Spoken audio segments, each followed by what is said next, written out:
I'm glad you said that because there's something very common I hear a lot of people say. They say things like, oh, 2020, I'm going to use 2025 because it's new. 2025 be nice. Or 2025 is coming with this, is coming with that. And that sort of bothers me because I feel like it's a new year. Like I said, it's a blank canvas. You are the one who is going to put into 2025 what you want to see, what you want to get. But then that brings me to my next question. What are some effective ways people can assess their personal and professional growth over the past year? Like, I'm starting the new year, so I want to assess how well did I do, what mistakes did I make, how can I do that assessment so that I don't take the same trail in the new year. Right. Thank you so much for that. And it's about reflection, right? And if you check, reflection is about, bouncing something off a surface without really absorbing it, right?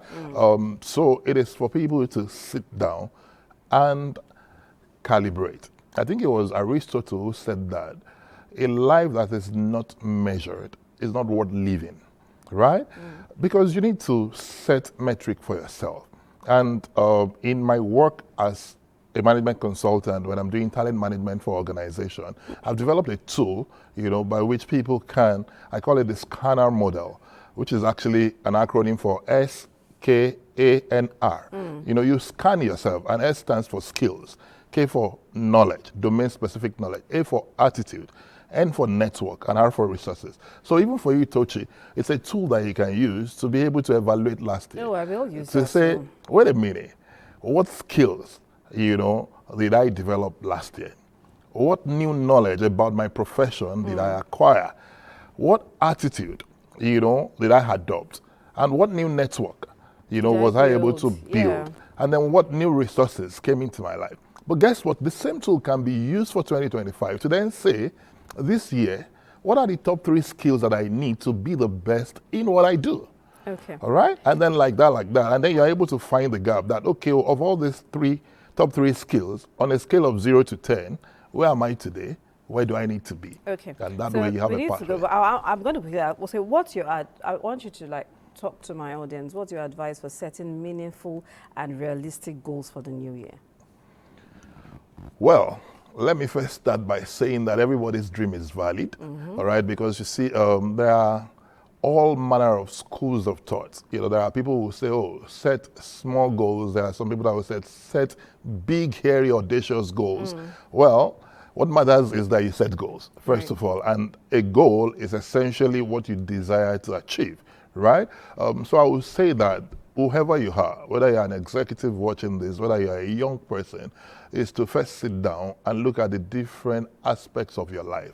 The human being is multi-dimensional, right? A lot of people know that, okay, yeah, the spiritual, maybe the solical, maybe, physical goals in terms of my health and wellness, right? Spiritual in terms of I want to be intimate with God, and then solical could be your academic or your career. Right. But of course, there are other dimensions to life, financial, right?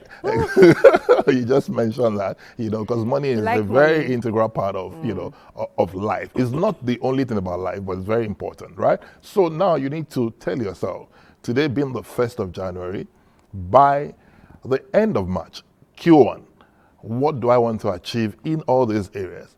And you must move from just thinking about it to actually doing it. Writing it down. That's the first thing. Because now what you're doing is that you're trying to create something, right? And that's why you hear words like manifesting, your desire and all those kind of stuff. Now, these are just vocabulary. We can dimension it and everybody can understand it in plain language, right? But for you to bring something from the realm of the invisible in your mind to it becoming a reality in your life, there is a process.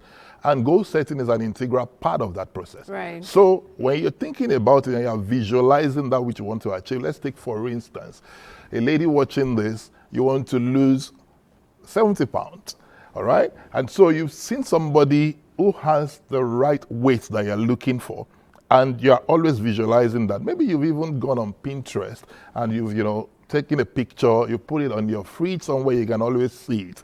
Now, you need to write it down. What amount of weight do you want to lose? Because if you're just wishing it, then it's not specific. Right. All right? And so, and it's like this saying that if you don't know where you're going, everywhere looks like your bus stop. right? So you need to be very specific, Okay. all right? And then after being specific, you need to know that it's something that is easily achievable for you. Start from goals that are simple. When you achieve those ones and you celebrate them, what you are doing to your mind is that you are creating the capacity to be able to move to the next level. Okay. So saying that, you know, the way you're saying it is seeming so easy, but it's not that easy. It is easy. But, you know, it's not that easy. But people, you know, when you say people need to also find a way to stay consistent and motivated through these goals. Absolutely.